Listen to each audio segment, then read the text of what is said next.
it's a peculiar feeling being so jaded and numb to what is seemingly abnormal, and that abnormal has turned into the normal.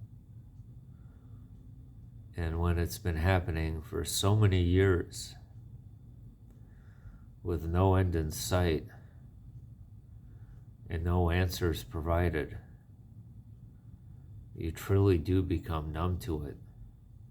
And what I'm talking about is all the numbers, all the signs, all the synchronicities.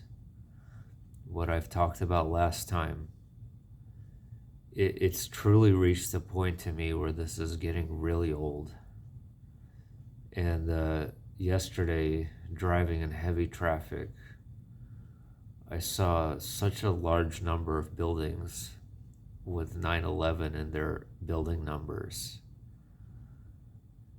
as I was talking about such topics with a friend. And I thought to myself, here it is again. So, reflecting back on all of this, I actually tried to deeply remember when I started seeing these numbers a lot. And I remember. I started seeing these numbers when I started researching iPad Go-To.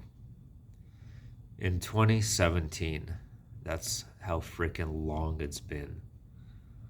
Prior to that, I was very obsessed and interested in two things: remote viewing and spirit channeling. And something like Pedgo 2 had absolutely no interest to me. There's a cartoon that I saw in 2012 and forgot about. Things started getting strange and stranger and stranger after 2017. And this is not it's not limited only to numbers. There was a period of time, for people who have known me and been watching me a long time, in which I saw a white owl, a massive, freakishly large white owl, seemingly follow me around the entire city. One time it was right by my front door, flew right in front of my face and looked at me right in the eye. And it did not look like a native owl, like a native barn owl whatsoever. It was massive. And I saw this thing a lot for a long time, for like a year or two, and then it just stopped. And I've seen it a couple of times since, and that's about it. But somehow I know there's some kind of connection with that owl and the numbers. It's like an intuitive knowing.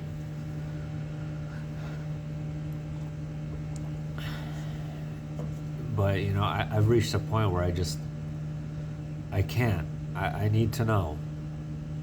And it never comes. It never comes.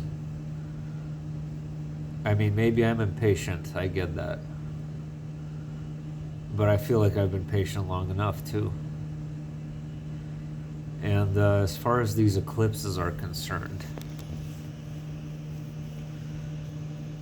I hear some state governments are actually telling people to prepare for the eclipse. Now, for what reason, I don't know. Is this something related to crowds of people gathering, or I don't know. I've been talking about this eclipse for years, but at this point, I don't think it has any relevance whatsoever, and I don't think anything significant will happen. If it does, the tiny chance that it does, then I think the two eclipses are linked, meaning that the April 8th eclipse with the October 2nd Rosh Hashanah Ring of Fire eclipse are linked together somehow. And that's what J.K. Bugout thinks. thinks it's the October 2nd Rosh Hashanah eclipse.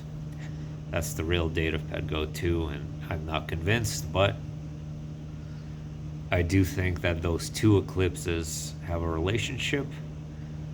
And those who know about me talking about the solar birth, I think that possibly the April 8th would be the dilation of the sun, and October 2nd possibly the birth. But 1 in a million chance. It never happens. So I just don't think it ever will at this point, honestly. One strange thing that happened before I go Ubering yesterday, I put in the community post that I had the window open and a bee flew into my mouth. And it just flew out and it went under the floor mat. I tried to stomp it out. And I thought I did. And it flies out of nowhere, hits my face, and I almost crashed the car. And like, I see this strange event as having some similarities with the windshield incident too, with the object hitting right where my head was. This is also some kind of sign or signal or whatever the hell it's supposed to be. I mean, you would think that if you're seeing all these things, it would guide you to something, right? It would guide you towards something. But I don't feel guided to anywhere. I'm just seeing numbers, and it's bothering me a lot, and I'm over it. And I'm jaded and faded and tired, weary and worn out, as they say.